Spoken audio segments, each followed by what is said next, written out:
மீன் வந்து கம்மியாக பட்டாலும் கஷ்டம், நிறையா பட்டாலும் கஷ்டம். கம்மியாக பட்டுச்சுன்னா நமக்கு போன வரும் செலவழிச்சதுக்கு காணாது. நிறையா பட்டுச்சுன்னா விலை கிடைக்காது, மீனுடைய விலை கிடைக்காது. ஏன்னா மீன்கள் படும்போது எல்லாருக்குமே பட்டுரும். அப்போ படும்போது 200 போகிற மீன் 50 ரூபாய்க்கு கூட எடுக்க மாட்டாங்க. அப்போ மீன் பட்டும் படாம மாதிரி தான் அவ்வளோ விலை. இப்போ வந்து நான் ஒரு 50 கிலோ மீன் பிடிக்கணும்னா அதுக்கு 200 கிடைக்குதுன்னா அதோடைய மதிப்பு 10,000 ரூபா. ஆனால் அதே நான் ஒரு 100 கிலோ மீன் பிடிக்கிறேன்னா அதோடைய மதிப்பு வேறு 50 ரூபானா எனக்கு 5,000 ரூபா தான்.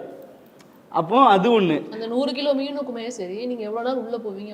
இப்போ நான் மீன் பிடிக்க போகிறேன்னா, இப்போ இன்னைக்கு நான் சின்ன படகுல என் வீட்டில் மீன் பிடிக்க நான் ஒரு நாள் போகிறேன்னா எனக்கு வந்து டீசல் மட்டும் 50 லிட்டர் தேவைப்படும். 50 லிட்டர்னா அதுக்குடைய மதிப்பு 5,000 ரூபா. அதுக்கப்புறம் நான் போடுற வலை இருக்குது பார்த்தீங்களா, அந்த வலை வந்து நான் ஒரு வலையை இப்போ நான் மீன் பிடிக்க போகிறதுக்கு 3 லட்ச ரூபா நான் வலை வச்சுருக்கேன். இப்போ இந்த 3 லட்ச ரூபா வலையுடைய லைஃப் வெறும் 6 மாதம் தான். இதுக்கப்புறம் மறுபடியும் 6 மாதத்தில் இந்த 3 லட்ச ரூபா மாதிரி திரும்ப எடுக்கணும். அந்த 6 மாதத்துக்குள்ளே இந்த 3 லட்ச ரூபா காசு இந்த வலைக்காண்டியும் ஒரு சேமிப்பு இதில் எடுக்கணும். ஏன்னா இது அழிஞ்சிக்கிட்டே இருக்கும். அப்புறம் போட்டுக்கு வந்து வருஷத்துக்கு எப்படி போனாலும் ஒரு லட்ச ரூபாய் போட்டுக்கு பழுது பார்த்துக்கிட்டே இருக்கணும். ஏன்னா கடலுக்குள்ளே போகிற பொருள் இரும்பு ஆணிலாம் துருப்பிடிக்கும், பைப்பர் பழுது பார்க்கணும். இந்த மாதிரி ஒரு சேமிப்பை எடுத்துக்கிட்டே வந்து பார்த்தா கூட நமக்கு பெருசாக கிடைக்காது. 10,000 ரூபாய்க்கு பிடிச்சா தான் 5 பேர் போகிறோம்னா ஒரு ஆளுக்கு ஒரு 600 ரூபா கிடைக்கும்.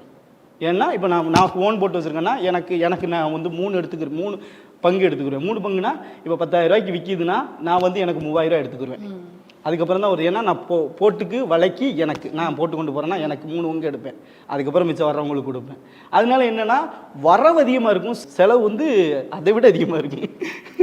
வரவுக்கு விட மிஞ்சின செலவு தான். அதனால தான் நீங்கள் மீன் டன் கணக்கில் பிடிச்சா கூட அவங்க பெருசாக முன்னேற்றம் இருக்காது. இப்போது விசைப்படகு வச்சுருக்காங்கன்னா அவங்க வந்து ஒரு நாளைக்கு 1 லட்ச ரூபாய்க்கு மேலே பிடிச்சா தான் அவங்களுடைய ப்ராஃபிட்டே. செலவு மட்டும் 1 லட்ச ரூபா வரும் அவங்க கடலுக்கு போகிறதுக்கு மட்டும். வந்தாலும் வரவிட்டாலும் அது அப்போ கூட சொல்லியிருப்பேன், பெரிய போட்டு எடுத்து போனாலும் மீன் பிடிச்சாலும் பிடிக்க விட்டாலும் 1 லட்ச ரூபாய்க்கு மேலே பிடிச்சா தான் நமக்கு அது லாபம். அதனால செலவுகள் அதிகம்.